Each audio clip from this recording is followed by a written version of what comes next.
హైదరాబాద్లో పలు ప్రాంతాల్లో దొంగలు రెచ్చిపోతున్నారు. ఉదయం రాత్రిని తేడా లేకుండా బరి తెగించేస్తున్నారు. చోరీకి అవకాశం ఉన్న చోటల్లో వాలిపోతున్నారు. అందిరకాడికి దోచుకుని పారిపోతున్నారు. తాజాగా ఉప్పల్ పోలీస్ స్టేషన్ పరిధిలో రెచ్చిపోయిన దొంగలు 2 ఆర్టీసీ డ్రైవర్లకు చెందిన విలువైన వస్తువులు దొంగతనం చేశారు. రాత్రి వేళ హోల్డింగ్ చేసే సమయంలో డ్రైవర్లు నిద్రపోయాక ఎంటర్ అయిన దొంగలు తమ పని కానిచ్చేశారు. ఇంతకీ ఆర్టీసీ డ్రైవర్లు ఏ వస్తువులు పోగొట్టుకున్నారు? మీరే చూడండి.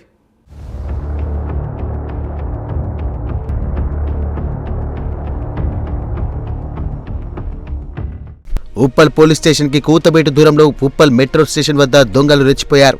పార్కింగ్ చేసిన 2 ఆర్టీసీ బస్సుల్లో గుర్తు తెలియని దుండగులు చోరీకి పాల్పడ్డారు. నైట్ హోల్డింగ్ వచ్చినటువంటి తొర్రూరు డిపోకు చెందిన సూపర్ లగ్జరీ రాజధాని బస్సుల డ్రైవర్కి సంబంధించిన నగదు, బ్యాగ్, సెల్ ఫోన్ తదితర వస్తువులు అర్ధరాత్రి చోరీకి గురయ్యాయి. సూపర్ లగ్జరీ బస్సులో డ్రైవర్ యాకయ్య నిద్రిస్తుండగా చోరీ జరిగినట్లుగా తెలుస్తోంది. అర్ధరాత్రి సమయంలో ఒంటరైన దొంగలు యాకయ్య బ్యాగ్, ఫోన్, పర్స్లో ఉన్నటువంటి 5,000 నగదు, ఐడి కార్డు, డిపో ఎస్ఆర్, లార్జ్ సీట్ తదితర వస్తువులు కూడా దుండగులు దొంగలించారు.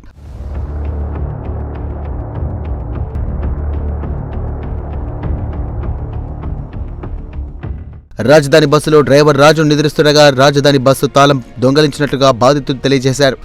ఇక ఉదయం తెల్లవారుజామున 3 గంటల ప్రాంతంలో లేచి చూసుకునేసరికి చోరీ జరిగినట్లుగా తెలిసింది. వెంటనే కూతబేటు దూరంలో ఉన్న ఉప్పల్ పోలీస్ స్టేషన్కి వెళ్లి 2 డ్రైవర్లు ఫిర్యాదు చేశారు. ఫిర్యాదు తీసుకున్న పోలీసులు దర్యాప్తు చేపట్టనున్నారు.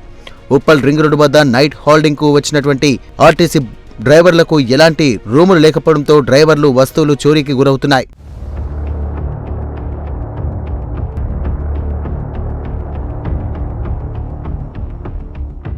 ఉప్పల్ పిఎస్కు కూతబేటులో భయం లేకుండా ఇలాంటి సంఘటనలకు దుండగులు పాల్పడుతుంటే పోలీస్ స్టేషన్కి దూరంగా ఉన్న బస్తీలు, కాలనీల పరిస్థితి ఎలా ఉంటుందని ప్రశ్నార్థకంగా మారింది.